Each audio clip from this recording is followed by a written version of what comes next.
everybody? Welcome back to another episode. Today, I want to go over the 10 reasons you are not retired after working for 30 years.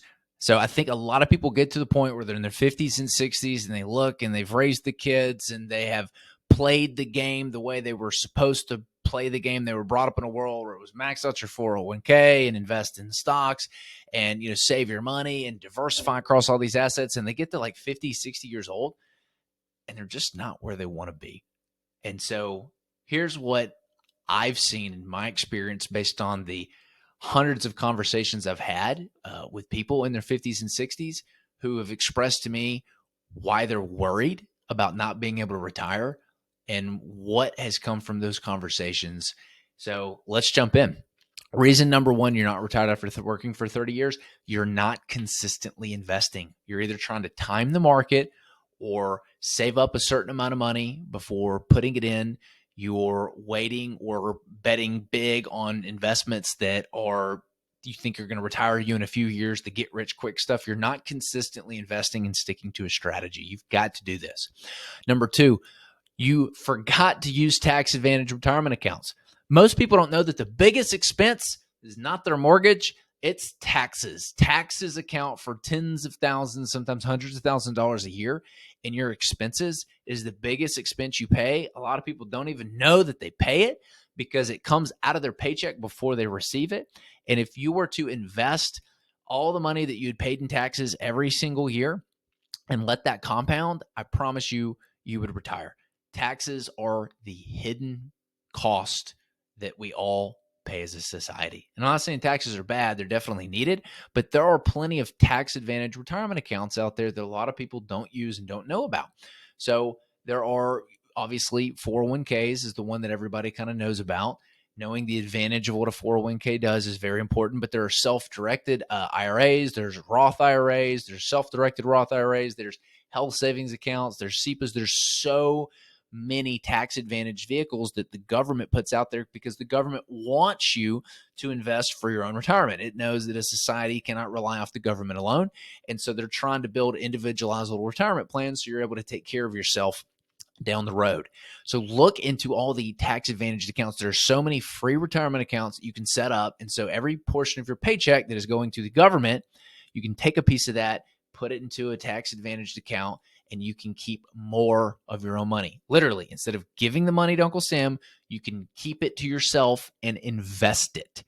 You can literally do this today. So start looking up all the tax advantage retirement accounts. Speak with a financial advisor or do some of your own research. Number three, you're following financial advice from people who are not retired or financially free.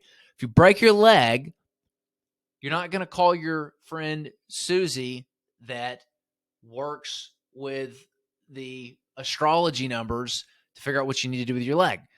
You're not even going to go to your primary healthcare physician. You're going to go to whatever doctor helps the thing you broke. If it's a leg doctor, you're going to a leg doctor. So stop taking advice from your friends at work that are broke. And while we're at it, stop taking relationship advice from your friends who are divorced or been in multiple relationships who are single. They don't know what they're talking about. Start listening to professionals. If you're going to take financial advice from somebody, I'm a big fan of taking it from someone who's in a position that you want to be. This is why I really hate listening to financial advisors, because it's usually these like really young kids that are giving financial advice that are completely broke. Like, why am I listening to you and why am I taking financial advice if you are completely broke? Now, you've probably got some good information, right? We all know everyone should diversify, and I'm sure you can, recommend some good investments, but I don't want to listen to somebody who is broke on what I should do with my money. So I don't think you should either. So I feel strongly about this. And I think most financial advisors take advantage of people and don't explain the fees and everything or how long it's actually going to take to retirement. Number four, you spend more than you make. We all have this habit of increasing our standard of living as our income increases. Like money just burns a hole in our pocket. But this is a big problem. Like, I promise, if you had, I'm not saying do this, but if you lived right now off the income you make and you live kind of like how you lived in college, you'd probably have boatloads of money. chances are you made a little bit more money. You bought a little bit bigger house. You bought a little bit nicer car. You spent a little bit better money on the organic groceries. You spent a little bit more money going out to eat. That's the habit that you got to kick. Don't spend more than you make. Have a budget and track it. Number 5 is you took on bad debt.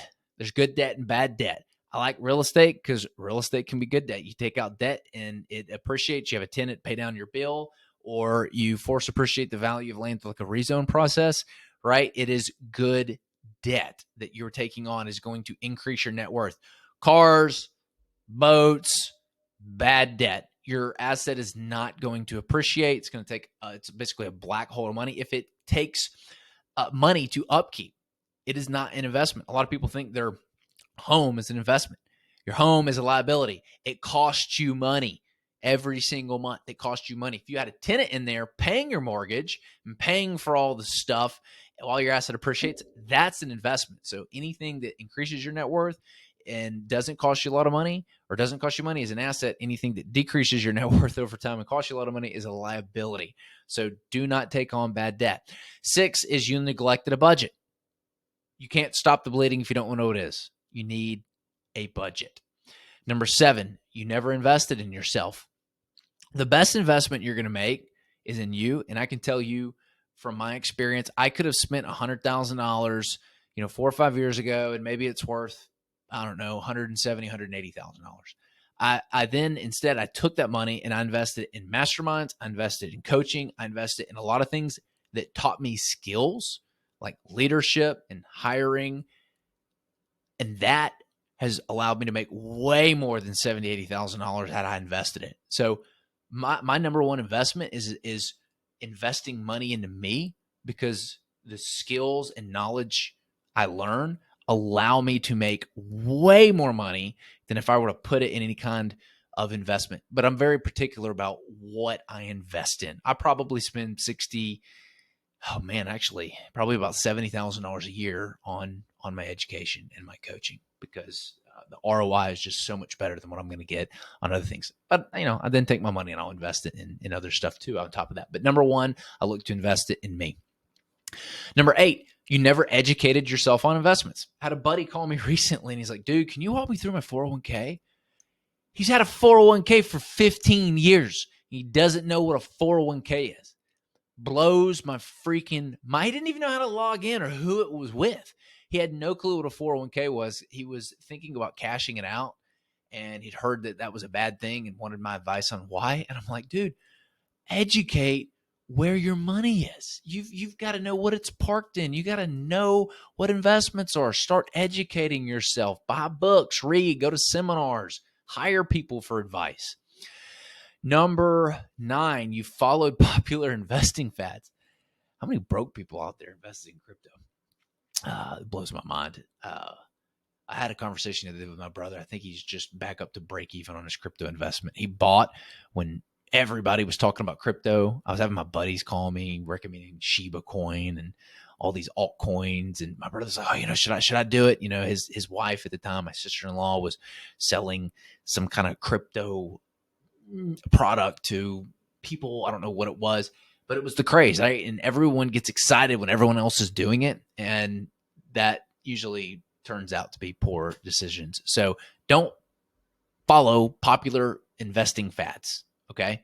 Stick to tried and true investments that have been around a long time and have always held value. One of the reasons why we like real estate. Number 10 is you tried to time the market. Nobody can time the market. Stop trying to time it. My dad's like, we're going to move to Nashville once the market crashes and we'll buy a home. I'm like, well, how are you going to sell your home if the market crashes? Then you're going to have the excuse that your home's value's gone down. You're going to wait for it to come back up. There's always an excuse. Stop trying to time the market. I was talking with my brother the other day, and he's like, I think I'm going to sell crypto when it's $90,000 a coin, and I'll buy back when it's $40,000 a coin. I'm like, all right, what if you sell it at 90 and then it goes to 500,000? What then? You going to wait till it comes back down to 90? Just basically gambling. So stop trying to time the market. Just consistently invest. Pick a strategy that works for you and consistently invest. Number 11, you increased your spending when your income increased. I think I already covered this one. Don't buy stuff you don't need. That's it. I mean, it's just learn to live with what you got.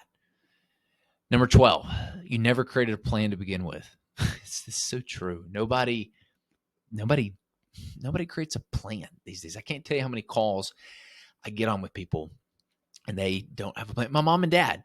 My dad's plan is to pick, like, for his like 401k, he goes and he picks I don't know what it is. I think there's different like vehicles that you can pick in your 401k. You can like select, and he'll pick like a fund that had the best performance last year. And he's like, oh, I'll pick that one. Thinking like, oh, a fund's performance is an indication of future success, when in reality, the funds that do the best one year are usually the ones that do the worst the next year, because they even out, right? He's probably better off picking the funds that did bad, because the likelihood that them having a better year is higher. So my mom and dad, I don't know if they've got a plan, but most of the people I talk to don't. So make sure you create a plan. Do not go another 30 years listening to bad advice. Hope you enjoyed the episode.